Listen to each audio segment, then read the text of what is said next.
જય શ્રી કૃષ્ણ ભાભી. જય શ્રી કૃષ્ણ ભાઈ. બેસો બેસો.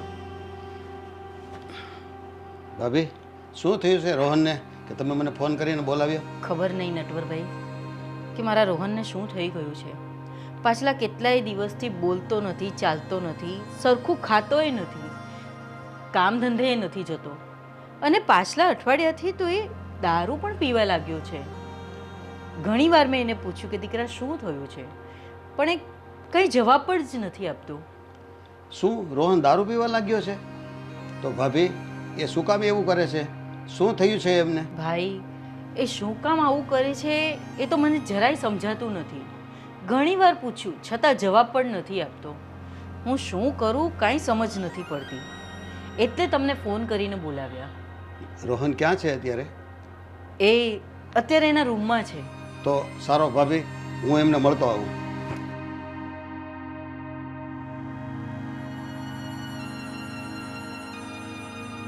કેમ બેટા, આટલો બધો બદલાઈ ગયો છે? શું થયું છે તને?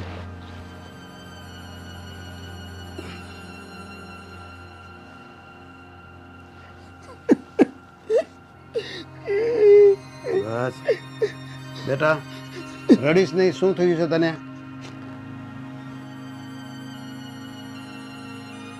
કાકા, રીનાએ મારી સાથે સગાઈ તોડી નાખી. શું વાત કરે છે દીકરા? રીનાએ તારી સાથે સગાઈ તોડી નાખી?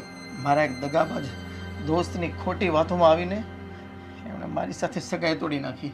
દગાબાજ દોસ્ત? હા કોણ છે દગાબાજ દોસ્ત? બેટા મને માંડીને વાત કરને. અંકલ, મારો એક દોસ્ત છે, એમનું નામ રવિ છે, જેમને હું જીવથી વધારે પ્રેમ કરતો હતો. પણ એકવાર એવું બન્યું ને,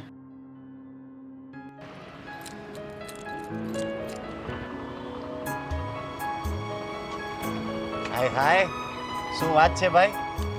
આજે તો ભાભી મળવા આવવાના લાગે છે. હા દોસ્ત, આ તારી ભાભી આવે ને એટલે આજે અમે બંને બહાર ફરવા જવાના છીએ. વાહ, તો આ જલસા એમ ને? જલસા જલસા. આ મારી અને રીનાની પણ નવી નવી સગાઈ થઈ છે ને, બહાર ફરવા જવાની પણ બહુ મજા આવે છે. પણ તારી આ બહુ મજા છે ને, બહુ મજા આવે. તમે કસવા નહીં દો. આપો તો જોજે હવે. તારા લગ્ન તો મેં જ થવા દઉં. હાય રવિ. રવિ, હા આ જો તારી ભાભી આવી. હાય, કેમ છો? બસ મજામાં રવિભાઈ. તમે કેમ છો? બસ મજામાં. અરે હવે અમારા વાંઢાને શું હોય, તમારી જેવી મજા થોડી હોય. એ વાત સાચી તમારી. બોલે ત્યારે.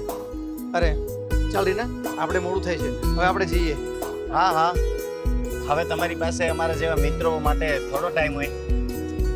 અરે ના યાર, એવું નથી. આ રીનાને પાછી મારે સાંજ પહેલા ઘરે ઉતારવી પડે કે નહીં, એટલા માટે. ચાલ બાય. ચાલ રીના.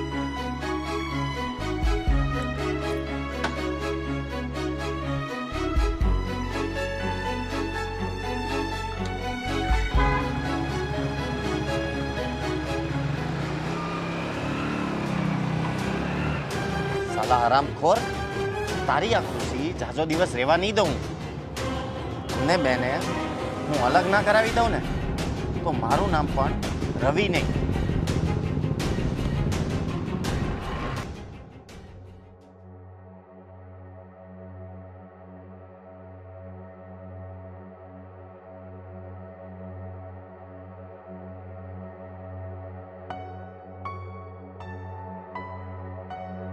અરે રવિ, આવ. શું વાત છે? આજે કઈ મારા ઘરે ભૂલો પડ્યો ને? બાકી તું દેખાતો નથી મારા ઘર સાઈડ. હા, આજે જરા કામ હતું, કંઈક વાત કરવી હતી એટલે આ બાજુ આવી. શું કામ હતું એવું? લો આ કાગળે, આ વાંચો, તમને ખબર પડી જશે. શું છે આમાં? શેના કાગળ છે આ?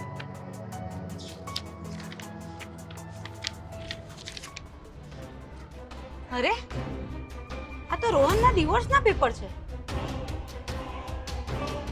હા, આ રોહનના ડિવોર્સ પેપર છે. એટલે રોહનના આ પહેલા લગ્ન થઈ ગયા હતા? હા, તમારી સાથે સગાઈ થઈ ને એની પહેલા એના લગ્ન થઈ ગયેલા હતા અને 6 મહિનામાં ડિવોર્સ થઈ ગયા. પણ તો રોહને આ વાત મારાથી છુપાવી શું કામ? એણે મને કેમ નહીં કહ્યું કે એના લગ્ન થઈ ગયા હતા? રીના, જો મારે કહેવાય તો નહીં, પણ રોહને તમને અને તમારા પરિવારને અંધારામાં રાખ્યા છે. રોહને મારી સાથે આવું કર્યું? એને મારી સાથે દગો કર્યો? રીના, રોહન મારો બેસ્ટ ફ્રેન્ડ છે, પણ આપણે સાથે કોલેજમાં ભણતા હતા. તું પણ મારી ફ્રેન્ડ છે, અને રોહન તારી સાથે આવું ખોટું કરે એ મારેથી જોવાય એમ નહોતું. એટલે મને થયું કે લાવ કહી દઉં, એટલે મેં તને કહી દીધું. સારું કર્યું કે તે મને આ બધી વાત જણાવી દીધી, નહીં તો મને આ બધી વાતની કઈ ખબર જ નહોતી. અને હા, 2 મહિના પછી તો અમારા લગ્ન થવાના છે. જો મને આ વાતની જાણ નહીં થતે તો હું તો ફસાઈ જ જાત ને. પણ રીના, હજુ કંઈ મોડું નથી થયું. તું એક કામ કર, તું આ સગાઈ તોડી નાખ. તારી વાત એકદમ સાચી છે. હું આજે જ રોહનને મળીને અમારી સગાઈ તોડી નાખું. હા રીના, પણ હા, એક વાત યાદ રાખજે, તું રોહન સાથે સગાઈ રાખે કે ના રાખે, પણ મારું કંઈ નામ ના આવવું જોઈએ. કારણ કે જો એને ખબર પડી ને તો અમારી બેની દોસ્તી વચ્ચે દરાર પડશે, અમારી દોસ્તી તૂટી જશે. નહીં રવિ, હું કશેય તારું નામ નહીં લઉં. રોહન સાથે હું મારી રીતે લડી લઈશ. તું જરાય ચિંતા નહીં કર. સારું, ચાલ, હવે મારે મોડું થાય છે, હું જાઉં છું. સારું, બાય.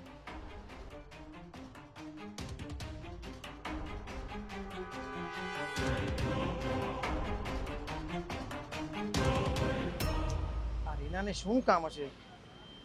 મને અત્યારે શા માટે મળવા બોલાવ્યો છે? એને ખબર તો હોવી જોઈએ ને કે મારે ઓફિસનું મોડું થાય છે.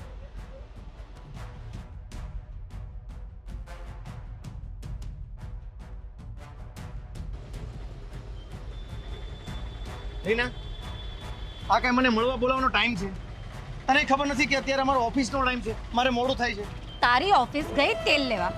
પહેલા મને એ કે આ શું છે? આ શું છે? આ કાગળિયા કેના છે? વાંચી લે તું જ. રીના, આ તો મારા ડિવોર્સ પેપર છે. હા, તો હું પણ એ જ કહું છું કે આ તારા ડિવોર્સ પેપર છે. અને આ પેપર તદ્દન ખોટા છે. અને તને કોણે આપ્યા આ પેપર?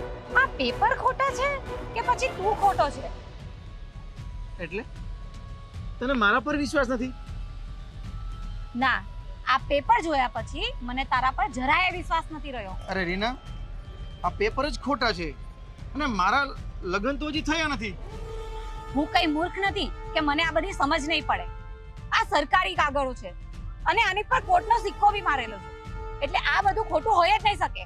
જો રીના, આવા બધા કાગળિયાઓ છે ને વેચાતા મળે છે. જેટલા જેમ બનાવે ને એમ બની જાય છે. તને મારા પર વિશ્વાસ નથી? અરે રોહન, કેટલું જુઠ્ઠું બોલીશ તું? કેટલું મૂર્ખ બનાવીશ મને? એટલે તને એમ લાગે છે કે હું તને મૂર્ખ બનાવું છું? હા, તું મને મૂર્ખ બનાવે છે અને હવે હું વધારે મૂર્ખ બનવા નથી માંગતી અને તારી સાથે અત્યારે ને અત્યારે જ આ સગાઈ તોડું છું. રીના, ચિલ્લાઈશ નહીં. બૂમો પાડતા મને પણ આવડે છે. અને એક વાત કાન ખોલીને સાંભળી લે. આજ પછી મને ફોન કરવાની કે મને મળવાની કોશિશ નહીં કરતો. સમજ્યો? રીના,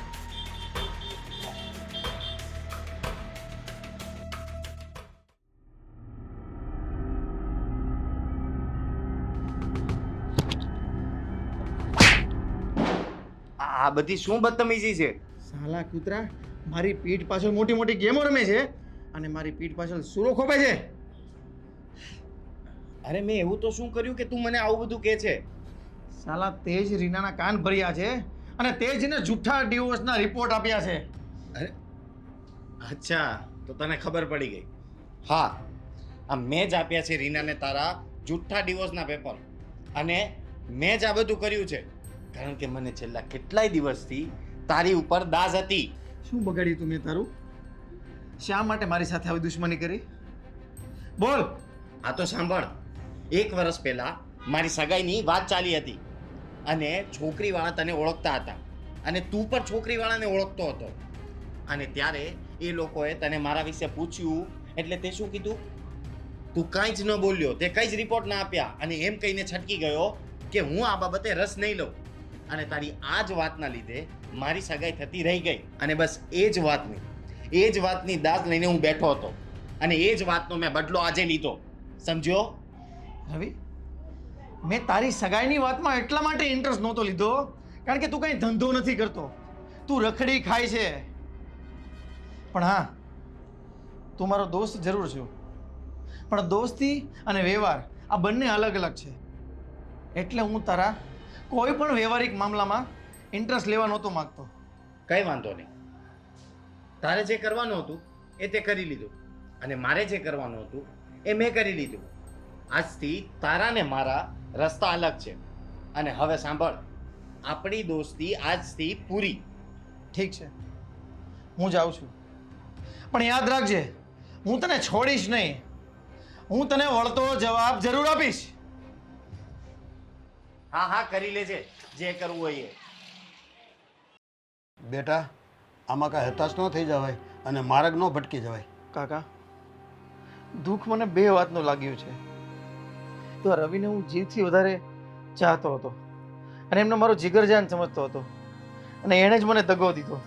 બીજી વાત એ કાકા કે રીનાને હું બહુ પ્રેમ કરતો હતો અને જીવથી વધારે પણ ચાહતો હતો. રીના પણ મારી સાથે જિંદગી વિતાવવા તૈયાર હતી, પણ પળભરમાં બધું બદલાઈ ગયું. અને આ રીના પણ પેલા હરામખોર રવિની વાતોમાં આવીને મને છોડીને ચાલી ગઈ. બેટા, રીના છે એ તારી જિંદગીનો આખરી મુકામ નહોતો. રીના સિવાય પણ તારે એક મંજિલ છે. બેટા, તું તો ડાયો માણસ છો, હિંમતવાન પણ છો, અને આવી રીતે તું ભાંગી પાડી એ તને શોભા નથી દેતું. તું ઊભો થા અને હાલ મારી સાથે તારી મમ્મી ચિંતા કરે છે. ઠીક છે, નહીં કરવું આવું હવે. ચાલો, હું આવું છું બહાર. ઠીક છે, તું ફ્રેશ થઈ અને બહાર આવું, બહાર ઊભો છું. ભલે કાકા.